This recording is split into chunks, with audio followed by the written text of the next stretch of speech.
Lately, I've been wondering why on earth would anyone buy a classic car? They are slow, completely out of touch with today's world.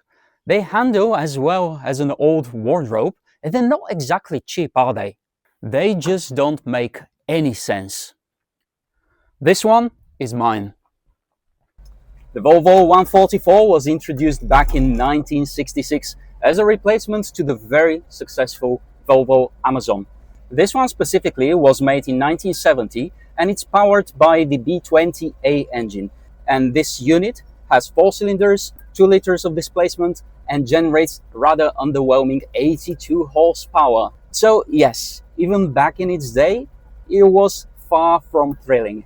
What's interesting is that this car weighs 1200 kilograms, and this may come as a surprise to those of you who have heard all the talk about old Volvos being built like tanks with all the very thick Swedish steel. However, 1200 kilograms, this is as little as a Super Mini today. But the thing is, back in the 60s, this was 20% heavier than similar cars in this class. It's just that today's cars have become morbidly obese.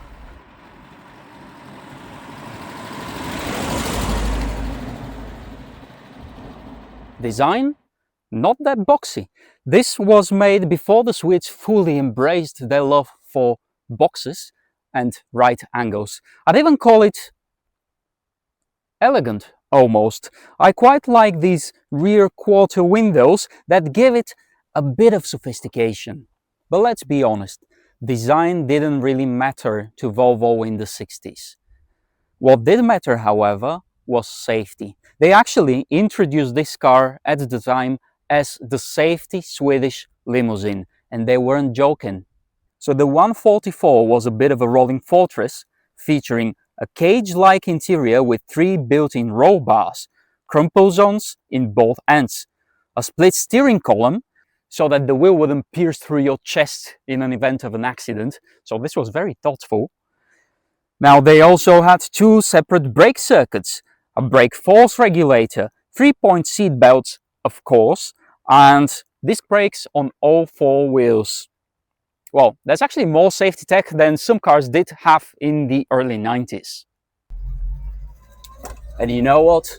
I enjoy the way it drives. I know it's an old Volvo, it's not a classic Bentley, but still, every time I get on the road, it's an event. I enjoy the simplicity and the mechanical feel, as well as little details like the front quarter windows. It even has adjustable lumbar support on both of the front seats, as well as an armrest in the middle of the back seat. Most of all, however, I enjoyed the ride.